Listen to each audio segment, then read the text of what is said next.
Dr. Bradley, so happy to have you joining us today. And you're welcome to share your slides if you'd like. I will go ahead and stop my share. To introduce Dr. Bradley, she's a professor of invasion ecology and biogeography at the University of Massachusetts Amherst. And I won't hold that against her despite being a Williams alum myself, and the co-director of the Northeast Climate Adaptation Science Center. She also leads the Northeast Regional Invasive Species and Climate Change Network, which aims to connect scientists and managers and deliver actionable research. And Dr. Bradley, I recently read a paper that you just published on this very topic with one of my graduate student classes. And so I thought this would be a really fantastic subject for our group to be talking about. And thanks so much for that introduction, Ellen. And I'm really happy to be here and nice to meet everyone virtually. So as Ellen said, I'm from Massachusetts, so a lot of what I'm going to be talking about today has more of a Northeast focus, but there's a couple of different projects involved. Some of them are national, and some of them have a little bit of a Northeast focus. One thing to highlight on this slide is that I am part of the leadership team for the Northeast Risk Management or Regional Invasive Species and Climate Change Management Network. We have a listserv and we push out information for manager and practitioner audiences. So if you are interested in how climate change influences invasive species and are interested in getting, a little bit of information, we push information every couple of weeks. You can look us up at risknetwork.org and join the listserv to get more information.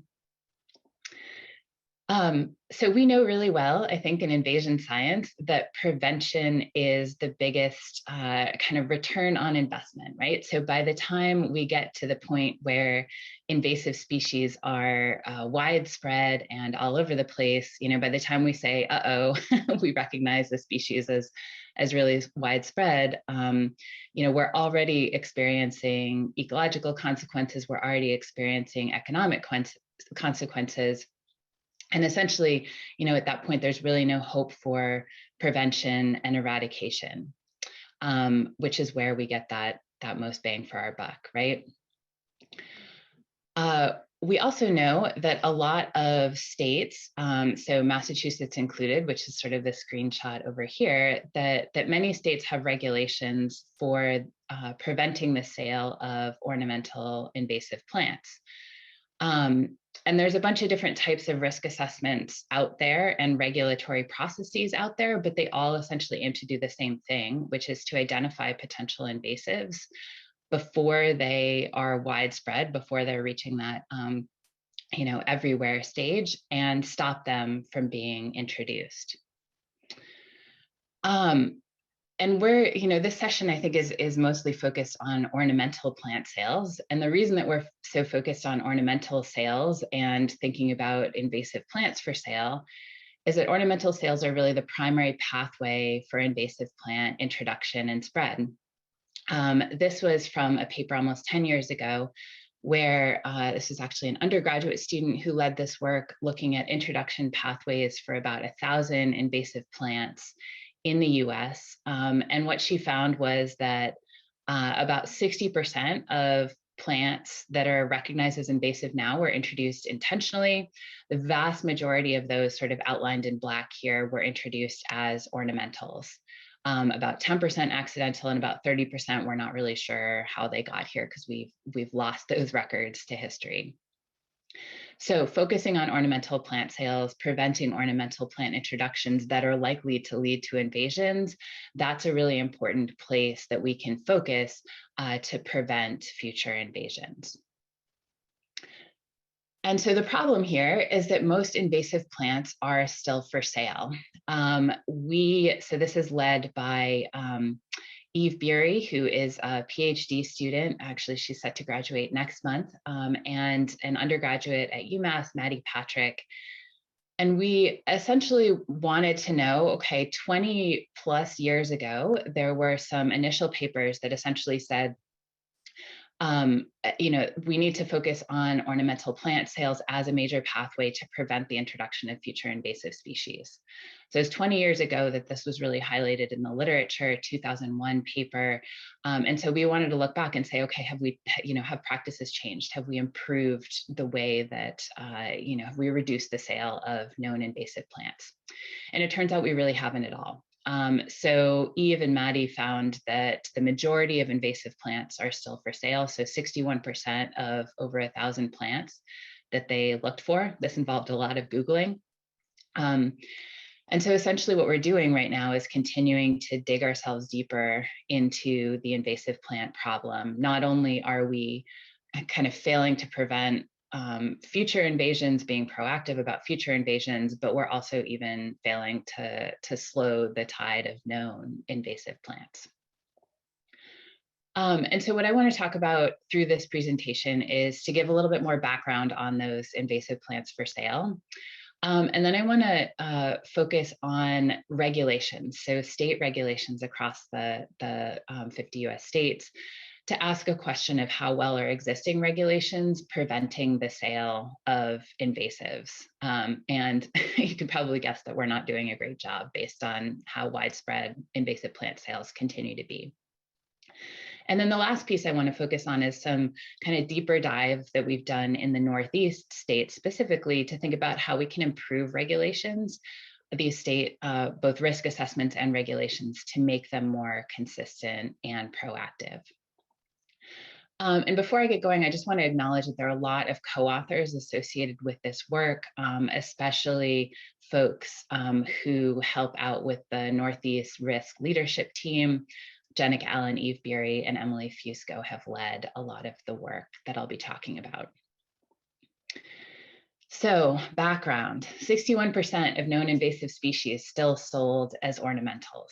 Some of the most common ones that are out there include Chinese silvergrass, so Miscanthus sinensis.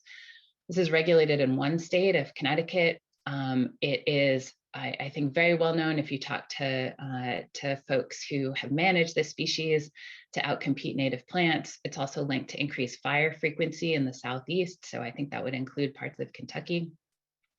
It's sold by 140 vendors in 37 states.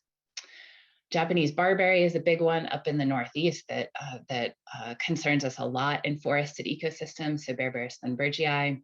Well known to form dense thickets under forests. It's also associated with an increase in numbers of ticks. Just the morphology of the shrub is something that ticks appear to really like, and so it's associated with increases in the prevalence of Lyme disease. It is regulated in a lot of states, so more widely recognized as invasive, but still sold by 109 vendors in 29 other states. And then another one worth highlighting is Kogan grass. It's on the IUCN list, so global list of the world's worst invasive plants. It's listed as a federal noxious weed, but because different states have, allow for different cultivars of these species, there is a cultivar of Kogan grass that's still sold by 33 vendors in 17 states. There is good news, though, which is that the more that species get regulated, the less likely we are to observe them as offered for sale. So as more states sort of add to the regulatory process or start the regulatory process and list species as prohibited for sale, those species, we're seeing them less and less on the market. So this graph is basically, across the bottom is the number of states where it's regulated. Just about all states agree that Canada thistle is invasive and problematic. That one is not part of the ornamental trade.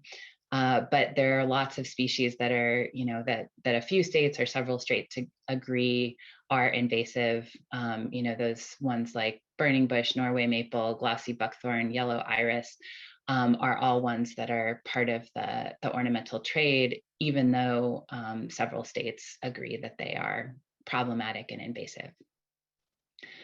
So just to continue on that point, regulation does have an effect. So regulation will reduce sales of species. So the light pink on this graph, those are all vendors of invasive plants in states where that plant is regulated. So basically, these are vendors that are breaking state law, not necessarily intentionally. Some of these are hard to keep up with. And what we found was that there were 382 cases of in-state sales. So that is the sort of sale of a prohibited plant in the state. And then we compared that to how many sales we found of an invasive plant in neighboring states. So that was sort of like a control case, right? So in a neighboring state where that plant was not regulated, we found 856 cases. So this to us really suggests that vendors are much less likely to continue to sell invasive plants in states where those species are prohibited for planting. So regulations are likely to have an effect. If you prohibit a plant from sales, then the ornamental trade industry is paying attention to those and is reducing sales of those plants. The problem with current regulations is that regulations are really patchy.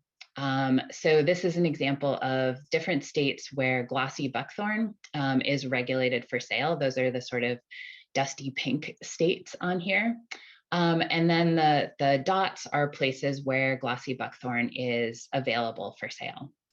So for example, glossy buckthorn is not regulated in Indiana, Kentucky, Pennsylvania, New Jersey, Rhode Island, and all of the other states in white, offered for sale within or nearby those states.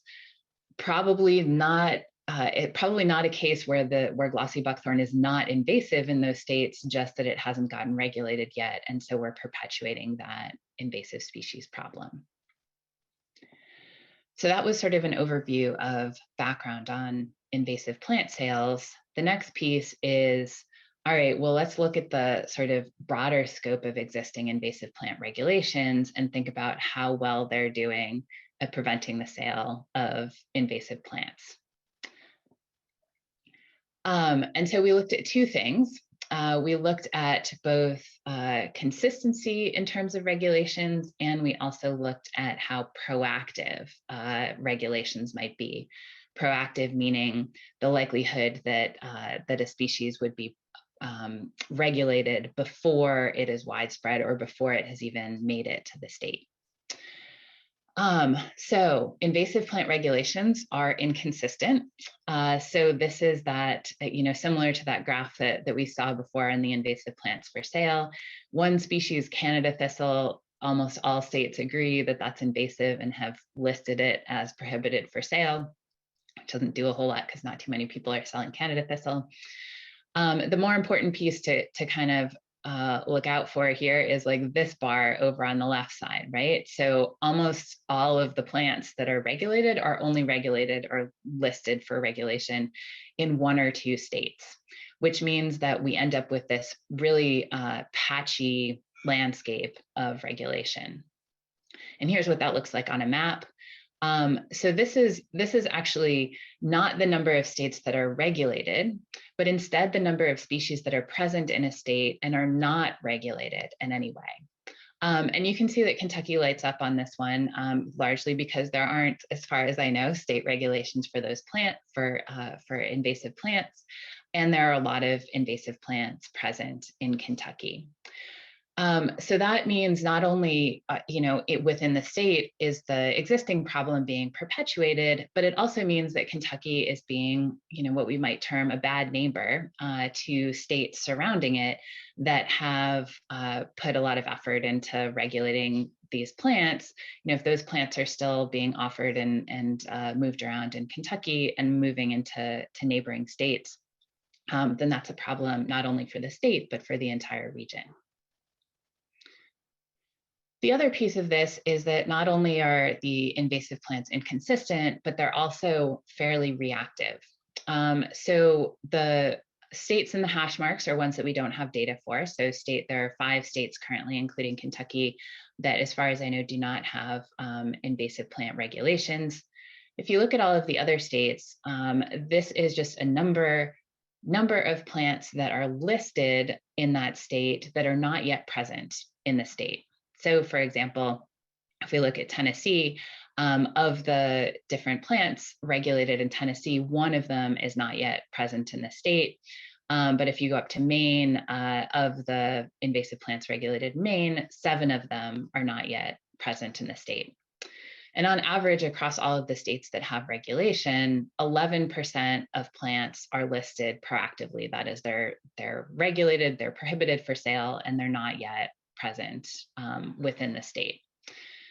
So the good news about 11% is that it suggests that this proactive approach of regulating species very early in the invasion process, that's very possible under existing plant laws and existing plant regulations. And why do we care so much about reactive versus proactive? Well, there are lots of invasive species that are shifting their ranges with climate change. This is just a map of kudzu, which I think is already pretty established in Kentucky, but my rough outline of Kentucky is here. You can definitely see that there are a lot of areas that show up in red. Red means more likely to expand into those areas. And the hashed areas are ones that are, either at higher elevation or colder temperatures that are likely to expand further with climate change. So that means not only are we dealing with, the landscape of plants that we're already used to in the state, but we should also be expecting a lot of new species to be shifting in. And that makes the proactive piece really important for future wins for, regulating and prohibiting the future invasive plants. And when we dive into the states themselves, we can see that not only do we not have a whole lot of sort of state level proactive regulation, but even within the states, we're being fairly reactive. So this is a graph where at the low end, you have, this is actually number of counties, so percent of counties present. So if you're at the 0 end, that is a species that is regulated but present in 0 counties, so fully proactive within the state. If you're at 100%, that is a species that is within every county in the state, and so would be considered fully reactive. And these are basically box and whisker plots of all of the regulated plants across all of the different states that have plant regulation.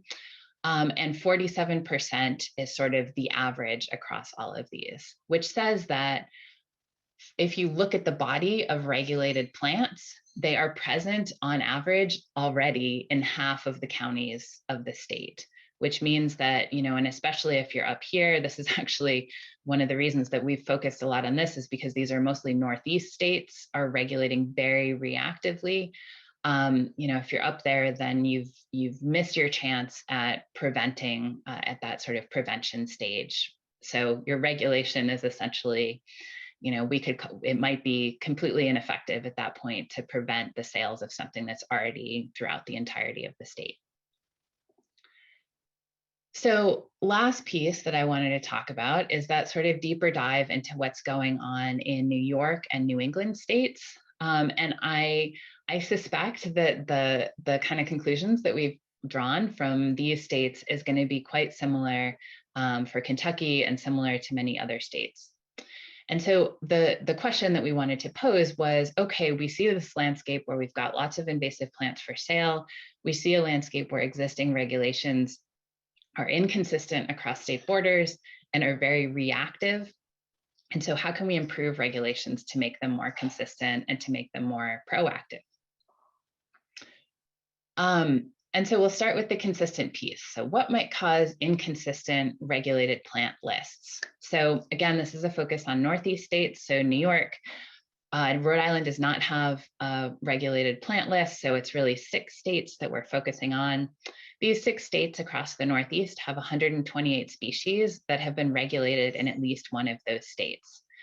But you can see that most of these states are only regulating a small portion of those 128 total from the region. Connecticut is sort of winning at 60%, which still, as an academic, 60% doesn't seem super good to me. So what might be causing that inconsistency across borders? One might be that we're evaluating different species. Different states aren't talking to each other in terms of, sharing resources or thinking about what are the potentially invasive species. And the second problem could be with the risk assessments themselves, that the risk assessments are leading to different outcomes, even though, so two states evaluate the same species and one finds it invasive and another does not. So let's look at those. So first, the question of, are we evaluating different species? And that gets a big green check mark. Yes, the different states are evaluating totally different sets of species in terms of considering them for regulation. There were 370 total species that were evaluated. We had 5 states that we were able to evaluate for this one. Again, Rhode Island doesn't have risk assessments, and Connecticut wasn't able to locate their risk assessment data. So one thing to notice, is that across this whole board, we range from 39 species evaluated in Vermont to 361 in New York. New York has, if you want to emulate a state in terms of their invasive species work, New York is definitely one to talk to. They've got a great program up there in terms of risk assessments and management programs. But across all 5 of these states, there were only 16 species that were actually evaluated by all 5 of those states. And for those 16 species, just about everybody agreed that those were some of the most problematic invasive species. So one thing to notice is that Vermont and New Hampshire. So Vermont and New Hampshire are right next to each other. They have very similar ecology, similar habitat, similar climate conditions. But only 26 of their species in terms of what they've looked at overlap. Vermont has looked at 39 species, New Hampshire has looked at 79, and only, a fraction of those are actually overlapping. So looks like evaluating different species is a big problem. In terms of the risk assessments themselves, there's actually quite a lot of overlap in what different state WRAs here is weed risk assessments, what the risk assessments are considering. So we take this as a really big plus. Darker blue are areas where there's more overlap in the risk assessments. There are definitely some states that are considering a lot of extra stuff that some of the other states are not. But if there are focal areas like, does the invasive species harm native plants? Does it harm native animals? Does it alter the diversity or richness of an ecological community? Does it have is it a fast disperser? Is it possible? Does the species have the potential to naturalize and spread in the state? Those are all things that everyone is interested in. And so there's really good opportunities to share these 370 existing risk assessments across state borders to at least get, use information that other people have already compiled. One challenge, though, is that we are using different data sources. So this is actually quite an interesting comparison between New York and New Hampshire. And so there were, I can't remember the exact number, about 40 something species that had been evaluated by both New York and New Hampshire. And they had a full literature review associated with those risk assessments. And what's kind of interesting is that the medium gray are all of the sources that New Hampshire used, the light gray are the sources that New York cited in their risk assessment, and the black are the sources that overlap between those two risk assessments. So the black is the smallest part of here. So not only are we sort of failing to share completed risk assessments across states and failing to share, lists of species that are potentially problematic, we're also, because we're, kind of doing this in parallel and not overlapping, we end up finding very different sources within our risk assessments. Now, most of these are very common, highly problematic invasive plants. So there are probably lots of sources that could be found to show that they have ecological and economic impacts, but still it's a lot of duplicated effort going on here. So recommendations in terms of improving consistency in regulation is to talk to neighboring states, sharing information across state borders. Considering species that have already been evaluated and regulated by our neighbors would be, a cost-effective and faster way because the data are already there. And if our neighbors have similar habitats and environmental conditions, then probably the same conclusions are going to apply for Kentucky as would apply, in Tennessee or Ohio, et cetera. And then this last piece that I want to talk about is what might cause reactive regulated plant lists. And again, why are those proactive regulations critical now? Because there's lots of invasive plants shifting their ranges due to climate change. And so new species are arriving now or soon to arrive. So the more proactive we can be, the more we get to the prevention eradication side of the invasion curve and actually get some wins. So what might cause reactive regulated plant lists? First could be that the risk assessments themselves are precluding or preventing proactive regulations or downweighting them in some way. And the second could be that we're just not evaluating species that are shifting into the area that are likely to be invasive in the future. So looking at that first one, this one gets a red X because we did not find evidence that risk assessments are preventing or precluding proactive regulation. Just about all of the assessments, and again, this is New York and 5 New England states, so 6 states that we took that deep dive into their risk assessments. All of them refer to the potential for invasive species to spread. So as long as there's guidance, folks who are filling out those risk assessments or conducting the risk assessments can interpret potential in the context of climate change.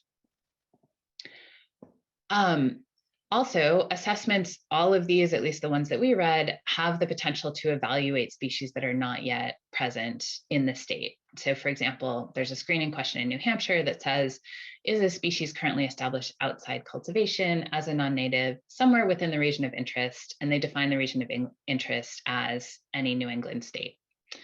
And that might, from the standpoint of climate change, I would say we should actually be expanding that and thinking a little bit broader into the mid-Atlantic for New Hampshire, but essentially broadening that definition in any risk assessments that we're conducting or considering, creating, that the region of interest is pretty broad and inclusive of future climate conditions, which for Kentucky are likely to go all the way down to Florida by mid to late century. One thing to watch out for in risk assessments are climate matching criteria. This is something that that they do in New York. It's also something that the USDA APHIS, so the Animal and Plant Health Inspection Service assessment has in it, not as an explicit question, but more as a guiding tool. So the guiding tool in the APHIS assessment has maps of geographic potential. Those are based on current climate conditions. And so if we don't include climate change in these, we might get we might miss some species that are coming soon. So the real problem is that states in the Northeast just haven't been evaluating range shifting invasive species. States are so at least for the states that are not New York, which New York has evaluated lots of different species, the other states have evaluated relatively small lists of species, and most of those species that they've evaluated have gone on to be regulated. So essentially what they've done is they've, kind of focused on the species that everybody already knows about. These are already problematic invasive species. They've evaluated them, found indeed that they are invasive, and regulated them. But from a proactive standpoint, that's really problematic because, by the time, if we're regulating something that's already everywhere, then we've missed that opportunity. So recommendations in terms of improving proactive regulation are to explicitly instruct anybody who's doing a risk assessment to consider climate change, and to explicitly instruct anyone doing a risk assessment to think bigger when they're evaluating the sort of region of interest. So no one, as far as we can tell, except for the state of Wisconsin, has yet to explicitly include climate change in risk assessment language. It's not totally clear to me that it's necessary, but if Kentucky is going down the path of designing risk assessments, then you can take a look at what Wisconsin has done to include climate change. And in the Northeast, we have also been working on a number of tools and sort of prioritizations to help the Northeast states to get started. So these are things that that could apply to Kentucky as well. So one example is a range shift listing tool. So you can find this on the EdMaps website, where in this one, this is just focused on Pennsylvania, but essentially what you can do is to put in your state and download a list of invasive plants that are not yet present in the state, but could establish with climate change. And in the Northeast, these lists can be pretty long. So we've been working on helping the Northeast to get a little bit of a head start on that process by doing impact assessments for those range shifting invasive plants. So we have a couple of papers, one that's focused on Southern New England invasive plants and one focused on Northern New England. And we've evaluated a total of 188 range shifting species so far, and have kind of narrowed down a priority list to about 25 to 30 species from that. And then one last thing that's important and can be done is thinking about sharing information across borders. So in the Midwest, there's a working group that's led by Teresa Cully, who's at the University of Cincinnati, along with the Midwest Invasive Plant Network. And they've been working on compiling and gathering basically the source data to support risk assessment across Midwestern states. We've been doing that same thing in the Northeast. Hopefully at some point we'll figure out a place where we can host all of those data that we've been gathering. But sharing information across borders becomes really important about being both consistent and proactive. In the Northeast, we also have a working group that has been met once in person and has been meeting remotely after that.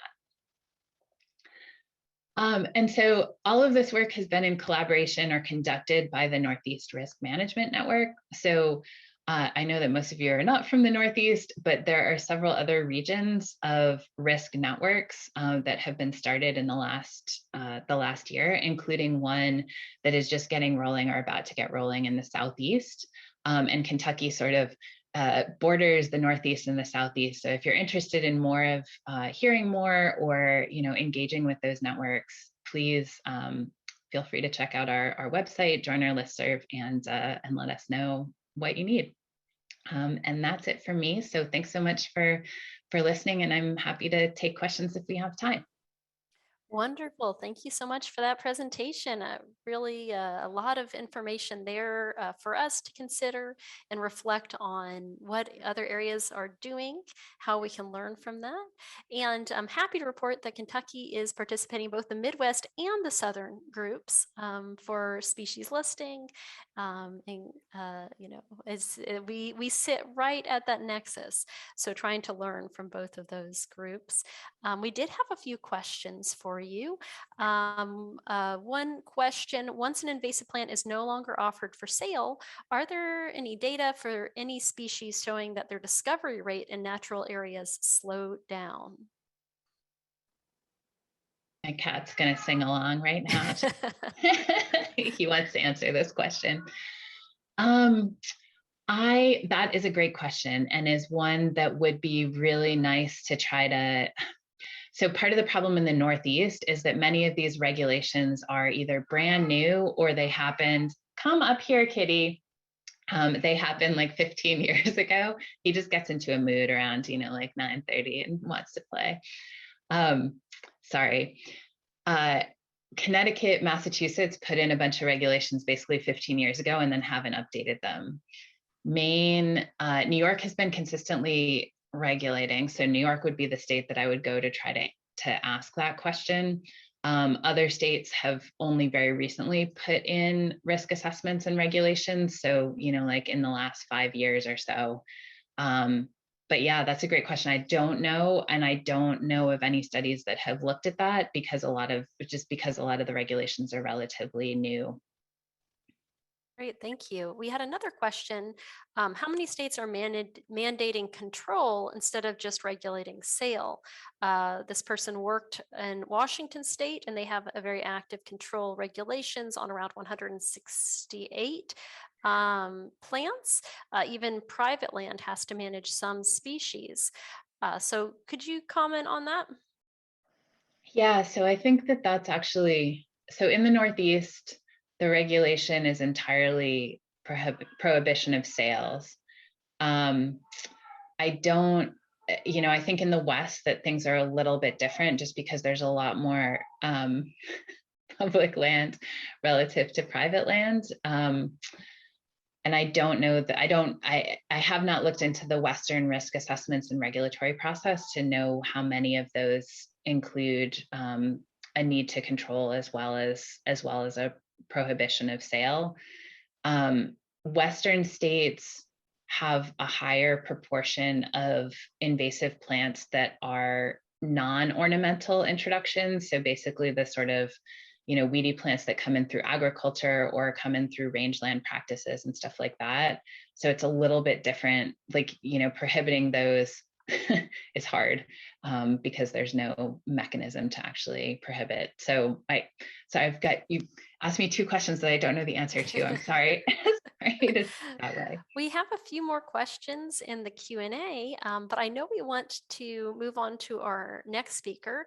And perhaps you could address some of those in the Q&A while we move on. That's a nice feature of this Q&A function, is that you can type in the answer even after our Q&A portion is concluded. One question, perhaps before we move on, is about cultivars. The different cultivars. Someone had a question on if a plant is banned for sale, does that include the cultivars? And I know that this varies state by state, regulation by regulation, and is usually very specified in those state regulations. Which cultivars this applies to. Does it apply to all or just some? Yeah, it does vary state by state. I mean, the challenge of trying to regulate an industry is that you're going to get pushback from an industry, right? So that's true in all of the Northeast states. I think it's true in any state that has a regulatory process. And in the Northeast, at least, all of the state, there's a risk assessment process. So a species could be identified as high risk, but then there are processes between that point and the regulation that include, boards that have industry representatives, public comment periods, and other things that, allow for broader input. And generally, the unfortunate sort of scenario is that when you ask folks to, look at what the public comments are, basically you end up with this like really strong, a bunch of people saying these regulations don't go far enough, invasive species are such a big problem and we're not doing enough. And then you get people saying, why are you regulating this one plant that is profitable in my industry? Like, stop all regulations, kind of thing. And that is a continual challenge. I know I'm not actually answering the question, but just saying that, like, as the risk assessment process and the regulatory process develops in Kentucky, engaging the ornamental plant trade folks early on, and making sure that they are fully part of this process is probably not a foolproof way, certainly, of achieving good regulations, but at least it means that you're not going to like run into a brick wall of ornamental trade resistance at the end point. Thank you. And it does seem like the states that are most successful are those that are able to not only engage those industries, but have them as partners in the work that they're doing. So certainly something for us to consider. And, Kentucky currently does not regulate the sale of invasive plants, but I know other states and our neighbors have. And our next speaker will talk a little bit about that process.